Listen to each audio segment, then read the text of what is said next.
Hello friends, स्वागत है आप सभी का आपके अपने इस YouTube channel BLF education hub पर। दोस्तों, आशा करता हूँ आप सब ठीक होंगे। तो दोस्तों, हम ऑर्गेनिक केमिस्ट्री का फर्स्ट चैप्टर यानी कि हेलोएल्केन हैलोजन पढ़ रहे थे। उसमें हमने 3 पार्ट पढ़ लिए हैं और हम पढ़ते हैं चौथा पार्ट, जिसमें हम 3 रिएक्शन देखेंगे जो कि वेरी वेरी इंपॉर्टेंट है बोर्ड के लिए। हम सिर्फ बोर्ड की तैयारी के लिए सिर्फ मेन रिएक्शन जो है हमारी इंपॉर्टेंट बोर्ड के हिसाब से हम उन्हीं को केवल कवर कर रहे हैं। बाकी हम अलग से ऑर्गेनिक केमिस्ट्री को डिटेल से पढ़ेंगे बाद में। तो फिलहाल हम शुरू करते हैं। सबसे पहले हमारे पास सेक्शन है ग्रिग्नार्ड अभिकर्मक का निर्माण। तो ग्रिग्नार्ड अभिकर्मक जो है दोस्तों, वो जो है बहुत ज़्यादा इंपॉर्टेंट है। अगले सभी चैप्टर्स में ज़्यादातर रिएक्शनों में इसका यूज होता है, इससे हम यूज करते हैं। तो इसका सामान्य फॉर्मूला होता है RMgX। आर का मतलब है एल्किल समूह, मैंने बताया था आपको, और एक्स का मतलब है हेलोजन समूह। यानी कि एल्किल समूह और हेलोजन समूह के बीच में मैग्नीशियम, इसे बोलते हैं हम ग्रिग्नार्ड अभिकर्मक या ग्रिग्नार्ड अभिकर्मक, यानी ग्रिग्नार्ड रिएजेंट है हमारे पास। तो इसका सामान्य फॉर्मूला आप बहुत ज़्यादा जरूरी याद रखें। तो ये आगे हम बहुत सारे रिएक्शनों में यूज करेंगे। तो फिलहाल होता क्या है, हम हेलोएल्केन की जो अभिक्रिया होती है, जैसे हमारे पास हेलोएल्केन है CH3Br। अब तो आप इसे समझ गए होंगे हेलोएल्केन क्या है, यानी कि हेलोजन परमाणु से कोई भी कार्बन श्रृंखला जुड़ी हो, तो ये हेलोएल्केन है। हम मैग्नीशियम से इसकी रिएक्शन कराते हैं, मैग्नीशियम, और वो भी शुष्क ईथर की उपस्थिति में। तो हम यहाँ पर शुष्क ईथर लेंगे और जब इसकी रिएक्शन होगी तो ये जो Mg है, Mg का जो इलेक्ट्रॉन विन्यास है इस प्रकार का होता है कि वो 2 इलेक्ट्रॉन त्यागता आपने। जब ये 2 इलेक्ट्रॉन त्यागेगा और यहाँ पे जो इनका बॉन्ड बना हुआ है ये केवल 1 इलेक्ट्रॉन लेते हैं, जो इसे भी 1 की ज़रूरत है, इसे भी 1 की ज़रूरत है। तो Mg जो है इनके बीच में जाकर फिट हो जाएगा और ये हो जाएगा हमारे पास CH3MgBr। ये हो गया RMgX। अगर मैं इसे सामान्य फॉर्मूले में लिखूँ तो ये हो जाएगा हमारे पास RX और प्लस Mg। तो ये हो जाएगा हमारे पास RMg, इन दोनों के बीच में चला जाएगा RMgX। तो बिल्कुल सिंपल रिएक्शन थी, बस Mg जो है उनके बीच में पहुंच जाएगा। बीच में जाने की वजह ये है क्योंकि इसे 2 इलेक्ट्रॉन त्यागने हैं अपने, तो ये एक ये ले लेगा और एक ये ले लेगा यहाँ पर। उसके बाद देखते हैं हम दोस्तों फ्रैंकलैंड अभिक्रिया, जो कि बहुत ज़्यादा इंपॉर्टेंट अभिक्रिया है। इसमें होता क्या है, एथिल ब्रोमाइड लेते हैं हम। एथिल ब्रोमाइड जैसे मान लो हमने ले लिया CH3CH2Br। दोस्तों इसे हम C2H5Br भी बोल देते हैं। C2H5 तो एथिल हो गया और Br ब्रोमाइड हो गया। तो एथिल ब्रोमाइड की अभिक्रिया हम कराते हैं बंद नली के अंदर, यानी कि इसे हम किसी टेस्ट ट्यूब को बंद करके तब उसके अंदर हम इसे रिएक्शन कराते हैं, तभी ये रिएक्शन हो पाती है।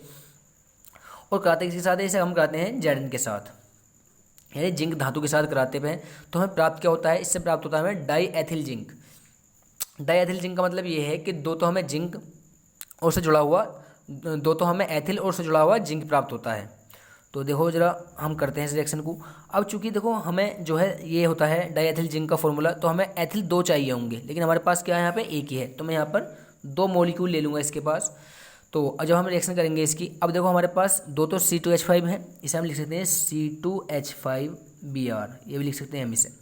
तो 2 C2H5 है हमारे पास और 2 ही हमारे पास Br है, क्योंकि शुरू में जब हम गुणा में कोई लगाते हैं, जैसे हमने 2 लगा दिया, तो 2 इसी का भी है ये और इसका भी 2 है। तो फिलहाल अब हम करते हैं यहाँ पर। तो जब रिएक्शन करेंगे सबसे पहले हमारे पास जो है CH3CH2, ये दोनों के दोनों होल ट्वाइस बन के जुड़ जाएंगे जिंक धातु से। अब चूंकि देखो जिंक धातु Br से भी रिएक्शन करना चाहेगी।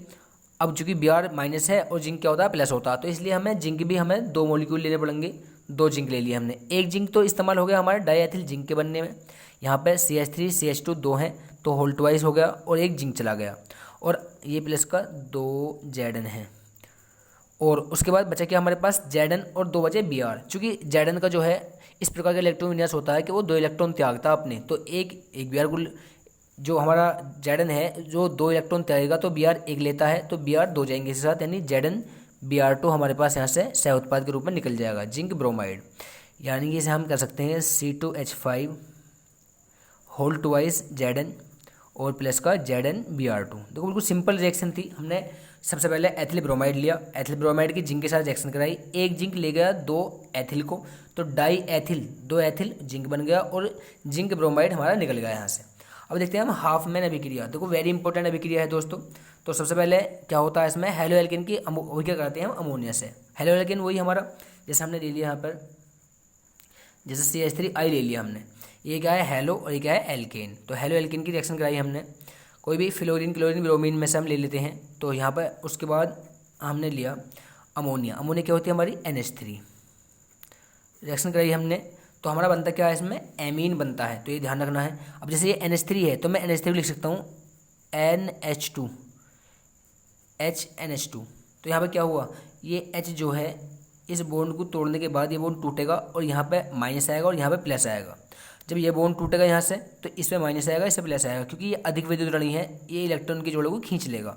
अब ये माइनस ये प्लस क्या बन जाएगा, यहाँ से HI निकल जाएगा और बचेगा हमारे पास CH3NH2 जो कि क्या है हमारा मैथिल एमीन, और निकल के गया हमारा HI यानी हाइड्रोजन आयोडाइड हमारा निकल गया। ये अगर मान लो हमें ये एथिलेमीन चाहिए, एथिलेमीन बनाना था या मैथिलेमीन बनाना था, ये हमारा मैथिलेमीन मिल गया है।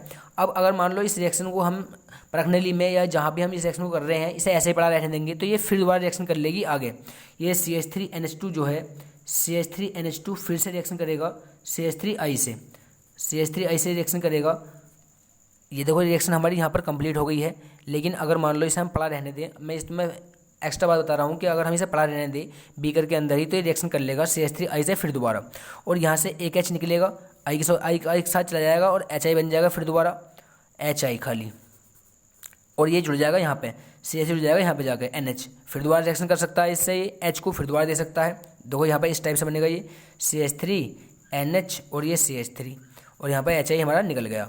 अब ये फिर दोबारा रिएक्शन कर सकता है किससे, CH3I से। अब ये H जाएगा HI के HI निकल जाएगा और यहाँ जुड़ जाएगा, ये फिर दोबारा रिएक्शन कर सकता है और लास्ट में हमारा ये यौगिक बन सकता है यहाँ पर CH3N CH3 CH3 CH3, और जो लास्ट वाला I बचेगा वो यहाँ पर आ जाएगा, यहाँ पर ये बनेगा हमारा लास्ट रिएक्शन जो होगी यहाँ पर ख़त्म होगी जाके। फिर दोबारा समझ लीजिए, सबसे पहले हमने हेलो एल्केन लिया और अमोनिया ली, दोनों ने इसका एक हाइड्रोजन इस I को लेकर चला गया, हाइड्रोजन आयोडाइड निकल गया, बचा क्या CH3NH2 जो कि मैथिल एमीन है। मैं ये बताना चाह रहा हूँ कि अगर हम परखनली के अंदर ही रहने दें तो CH3NH2 फिर दोबारा रिएक्शन करेगा हमारी हेलो एल्केन से, और हेलो एल्केन से रिएक्शन करने के बाद ये एक H यहाँ से जाएगा, जैसा भी यहाँ से एक H गया था, और फिर दोबारा I के साथ जाएगा वो हाइड्रोजन आयोडाइड बन के, और ये CH3 जुड़ जाएगा यहाँ पे। ये फिर दोबारा रिएक्शन करेगा इससे, रिएक्शन करने के बाद ये H चला जाएगा HI बनकर, और यहाँ पर जुड़ जाएगा फिर दोबारा CH3NH NaH चला गया ना यहाँ से, तो खाली CH3 और ये CH3, ये फिर दोबारा रिएक्शन करेगा इससे हमारा हेलो एल्केन से। अब इस बार यहाँ जुड़ जाएगा जाके और ये जुड़ जाएगा।